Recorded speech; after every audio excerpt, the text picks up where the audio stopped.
Hi guys, you know who it is. This is a simple video about what not to do in locks. But whether it's, long locks, short locks, you're a veteran, you're a rookie, pretty much these rules are, universal. Okay, number one is over dyeing locks. Try not to over dye your locks. I know the colors are beautiful, they're bright, they're lively, they look good. The blondes and the blues and the greens and the reds and all that stuff is wonderful, but it strips your hair. And usually with the dye, it has some sort of chemical alcohol base to it. And that alcohol chemical base or lye or whatever it is has to strip your hair, of course, to color it, especially if it's coloring it a lighter color like blonde or something like that. It's using some sort of bleach, and it's going inside your lock. So it's going deep inside, all that chemical is going deep inside the shaft, and it's breaking your hair. Therefore, it's the dyeing process. It breaks down the fibers of your hair. That's why most dye boxes give you that very good conditioner afterwards, and they say use that because the chemicals are so harsh for your hair. You need something really good and strong to help repair your hair. Okay, but people tend to do these bleaching at home type of jobs and they don't come out well. So therefore they tend to want to re-dye their hair because their first session didn't work. So they tend to want to re-dye their hair, and then it just adds, one problem gets added onto the next problem, you add on to the next problem, and therefore you have over dyed hair. Your hair is breaking, it's brittle, it's damaged, and it probably have been so already, but with the dye it makes it even worse, and then you just compounding problems. So in being that, again, we don't cut our hair, brush our hair, there's no way for that dye or that excess stuff to purge itself. So it stays inside of our shaft, and it eats up the hair that's inside the shaft and starts to work its way out. And therefore we get brittle hair, dry hair, our locks start to break off, our ends start to break, and so forth. Now, if you want to dye your hair, dye it, of course. But be careful how often you dye it. How often you dye it depends on your type of hair, your hair texture, is your hair more brittle? Is your hair more, drier? Is it, need more protein? All those things matter. Get to know your hair and then dye it. Also, for those that have baby locks, starter locks, I do not recommend you dyeing your hair until it's fully budded. The reason is because people tend to dye their hair, like I said, too fast, and when your hair is not even fully budded, your hair is still confused. It's still trying to figure out what you want it to do.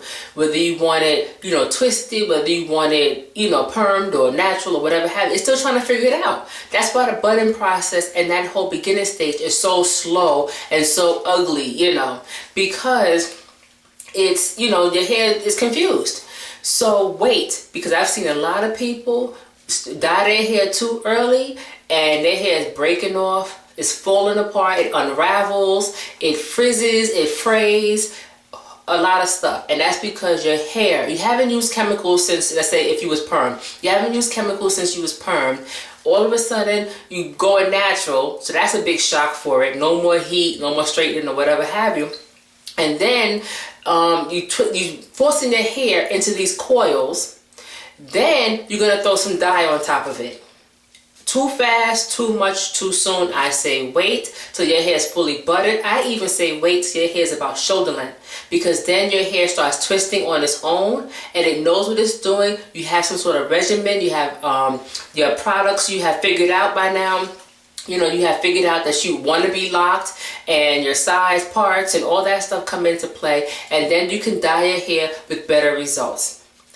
Next is being a product junkie. Okay. Now, you can't afford to be a product junkie when you have locks. I'm sorry, that's just me. But you just can't, because all those products that you put in your hair tend to stay in your hair. Again, there's no brush, no comb, no nothing. And even those that brush their hair, they can't still brush inside the lock. So you can't get that stuff out. And a lot of times when it's bad for your hair, you don't know it's bad until you have all this buildup. But by the time buildup comes, you have tons and tons and tons of product, and you're busy trying to get that buildup out by adding more products in there. So be careful. Do not try this because they said it's good, and do not try that because figure out what works for your hair. What type works for your hair? Do you need more protein as far as moisture and so forth? Do you need a little more clarifying? Do you need, what do you need for your particular hair? And then gravitate to those type of products that offer what your hair needs. My hair is dry, so I need moisture. I need moisturizing products. I can't use all these protein products. They make my hair even drier. So I need moisturizing products. So that's what I gravitate to. And yes, I would try something new, but something new in the moisturizing field, So that's what I do. And be careful when you try stuff new, because again, it's hard to get it out. So all your clarifyings and ACV rinses and all that stuff is great, but if it's stuck down in your lock, it's going to take a long time for you to come out. So be careful with being a product junkie and all these gels and all that stuff, because 9 times out of 10, it'll break your hair before anything else happens. Next is not washing enough. All that cute little myth about, washing your hair once every 2 months and all that extra stuff. Don't do it. Clean hair grows. Simple as that. That's what you did when you had braids. That's what you did when you had loose natural hair. That's what you did when you had permed hair. Nobody went around washing their hair once every 2 months or once a month. Nobody did that. You wash your hair every 2 weeks, 3 weeks, or whatever have you. Do that the same way. I mean, nobody don't walk around with your hair funky. That's all I'm saying. But anyway, next. Overwashing your hair. Overwashing your hair strips all the natural oils out of your hair, and all that product and so forth that you put in your hair to moisturize it and keep it healthy.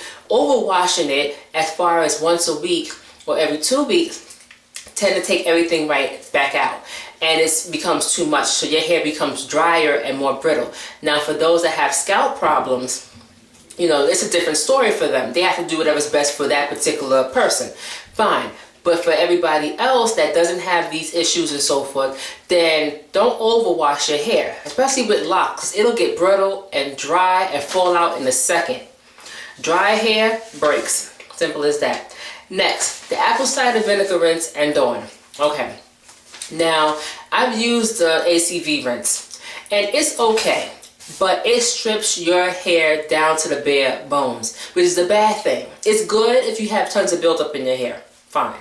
But it's a bad thing because it's hard to repair your hair. Every time something strips your hair down to its bare bones, like chemicals, dyes, bleaches, the ACV rinses and so forth, and even Dawn, your hair starts breaking. The shaft starts to, it should be like this, but the shaft starts to break apart like that, and that's not a good thing, because what happens, that's how you get split ends. It'll start to break apart, and it'll keep on breaking apart. So that's why we use conditioners and so forth, so the shaft can seal itself back up. But when you use those ACV rinses and all that stuff, it strips your hair like crazy, and it's hard to repair your hair. So if you use it often, once every few months or whatever, that doesn't seem like a lot, but it takes me a few months for my hair to repair after a dye job. A few months, not a few weeks, a few months for my hair to get back to normal. But of course, by then, you start seeing roots and whatever happens, so you want to dye it again. I can't. I gotta dye my hair once a year, if that, because the repair process is too long. And I don't want to lose my hair, whether I was loose natural or afro or whatever it is, doesn't matter. I don't want to lose my hair for a dye job. I don't want to lose my hair for ACV rinse. Now with that also being said, is change your products. If you have to use your ACV rinse or Dawn a lot, more than once a year maybe, then it's your products that are giving you that buildup. Stop breaking your hair further and use better products. Change your product line. Maybe that particular product line is not good for your hair. Change that. Change the type of gels and mist and all that stuff that you use. Figure that stuff out.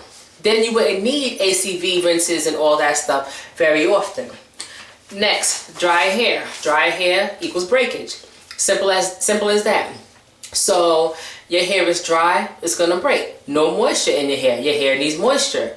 Anything needs moisture. So give your hair some moisture. Next is over styling. Now, I know I've said it before, I know these hairstyles are beautiful and they're unique. They're, stylish, and they give you personality and all that stuff. But our hair is not like, our locked hair is not like the loose natural hair. So our hair gets a little bit more tense. It pulls more. It tangles more. And with that, it will start to break more. Again, you don't comb or brush your hair. And for some of these styles, to get it to look as you see it on other people or the pictures or whatever have you, your hair needs to be tight, laid to the side and everything else. But to get it that way, you're going to need to pull and yank and, snatch your hair in that style. And for temporary wear, it's fine. As far as a week's concerned, or maybe a couple of days, for a special event, then that's fine.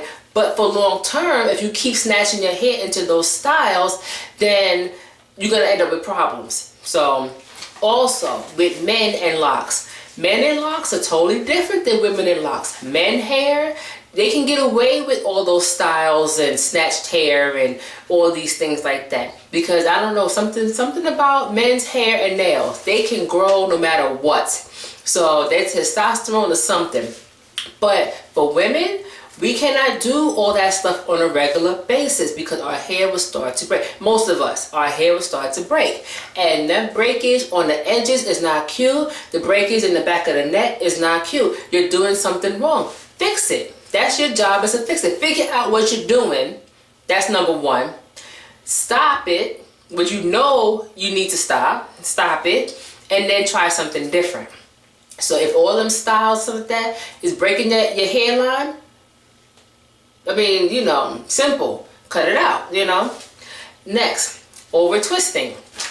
I like to maintain my hair. I try to freeform, but my hair does its own thing, and there's too many loose hairs in the parts. Even when I retwist it, there's still a lot of loose hairs after about a week or so. But I learned to live with it, and it is what it is.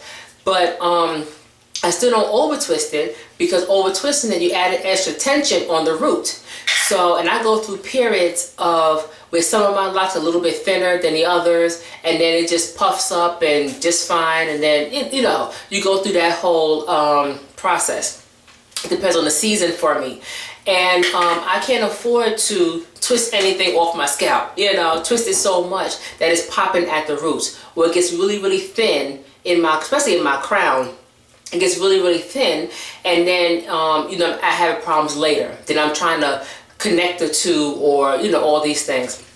So be careful with over twisting. Over twisting can break your hair. Simple as that. So now there are some people that have types of hair where you can do anything to it, as much as you want to it, and it'll still be fine. That's fine for those people, but for everybody else, be careful about over twisting. You'll over twist your hair on the floor. Next is damaged hair and the panic of damaged hair. Okay. Now, people say, oh, my hair is damaged, it's shedding, or it's breaking, or it's frizzy at the ends, or whatever have you. So I'm in a panic now, so I want to throw a bunch of products in my hair, and I'm going to solve the problem. No, you make the problem even worse, because you're running scared now. You're like, oh, I don't want to lose my hair, and I'm going to throw these things in there. You're making it worse. What you should do is, when you have damaged hair, like I said, truly split ends, a lot of shedded hair, your ends are breaking, your hair is breaking, it's breaking mid-lock, from the scalp, stuff like that. Stop a minute. Think about what you're doing, how you're styling your hair, how often you're twisting it, what you're twisting it with, what you're washing it, what's your shampoo, what's your conditioner, how often are you using it? What chemicals and so forth do they have in there? How are you dyeing your hair? How often are you dyeing your hair? How are you sleeping? How are you wrapping your hair at night? What, are you letting, different hands in? Are you letting it go dirty too long? How are you washing it? Are you washing it, enough? Are you washing it too much? Are you washing, enough to get all the product out? Are you leaving some of the product in? All those things is a factor into why your hair is damaged as it is. So with me personally, my ends, some of them, not all of them, gets damaged. I have like the little hangy ends like this. See that? I've always had them for 9 years now. Every now and then I just cut it off and keep it moving. But sometimes I get these, and this is coming from two things. One is it's coming from my ponytails or styles or whatever have you, because the ends are always the last thing to go into a style. That's one. So it gets pulled and yanked, and of course the ends are always weaker because there's no nutrients, and I won't say no nutrients, but there's not many nutrients and moisture and so forth that gets down to these ends, because these ends always touching your collar, they're always touching everything, so they get the most abuse. That's one. And two, from the dye. The dye breaks your hair. And I just dyed my hair, and being that these ends don't get all the love and attention that they should, then the dye just eats at it even more and it'll break. Now, that's probably why I only dye my hair once a year. But those things as well, is a contributing factor. Now, I know this. So I got to figure out, now, how often do I really want to dye my hair? How often should I dye my hair? Change my styles. I'm not going to stay with broken hair. So I got to change my styles. I got to, wear my hair in less ponytails, or make sure I protect my ends more than before, because I don't want too many ends breaking off like that, right? I want my ends nice and solid like this. But, so you have to stop and think about what you're doing, and then slowly but surely remove things from your regimen. Add some better things on that you have done your research on, not because Sister So-and-so said it was good, because Sister So-and-so said that product is good, and somebody else is saying another product is good, and if you ask 10 people, you'll have at least 8 different ideas. So do your own research, figure out what's best for your hair, and then you can go ahead and start the repair. Don't just throw stuff on there. Oh, I got build up, I'm gonna throw an ACV rinse on it. Okay, but then guess what? Now you have breakage. Then what? So take your time.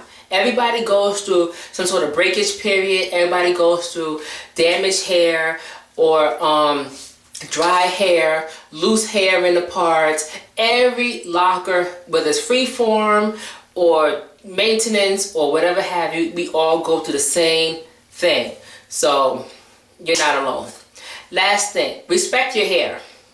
Okay, your hair is living, it's breathing, it needs air, it needs love, it needs attention, it needs, all that good stuff we would give to our animals or another or another human being. Our hair needs it, especially as lockers. We need to give attention. You would not, as a loose natural, or if you had braids or Jerry curl, you're not going to walk around with no edges. You're not going to walk around with them little BBs on the back of your neck looking all all horrible and stuff like that. Go old school, take a little brush, a little gel, slick them suckers back or cut them off. But you're not going to walk around looking nappy. Don't do it with locks. I don't care if your locks are long, short, freeform, doesn't matter. Take care of your hair. Whatever your method is, whatever your style is, take care of your hair. That is your responsibility. I'm sorry, I'm doing a PSA right now. Respect your hair, because locks are still not widely accepted with all the fashion and all that fabulousness going on with locks. It's still not widely accepted. When you walk around looking crazy, that helps to, perpetuate the stereotype, and that's why they still call it dreads, which I really don't care, but that's why they still call it dreads and all that stuff, because folks are walking around looking crazy. Respect your hair. Give it the vitamins and nutrients and love that it needs to grow and be healthy and so forth. That's all I'm saying. Just give your hair some love. I love my hair. I do. I know it's a little bit much, but I love my hair. I really do. And I take time with it and I let it breathe and I listen to it. Your hair speaks to you. Listen to it. It tells you, I don't like this product. And it'll start getting built up all waxy and greasy and stuff like that. It'll tell you, I'm too dry. Wet me. You know, I'm brittle. I'm about to break. Do something. You know what I'm saying? It tells you what to do. And it's your job to listen. Anyway, peace out.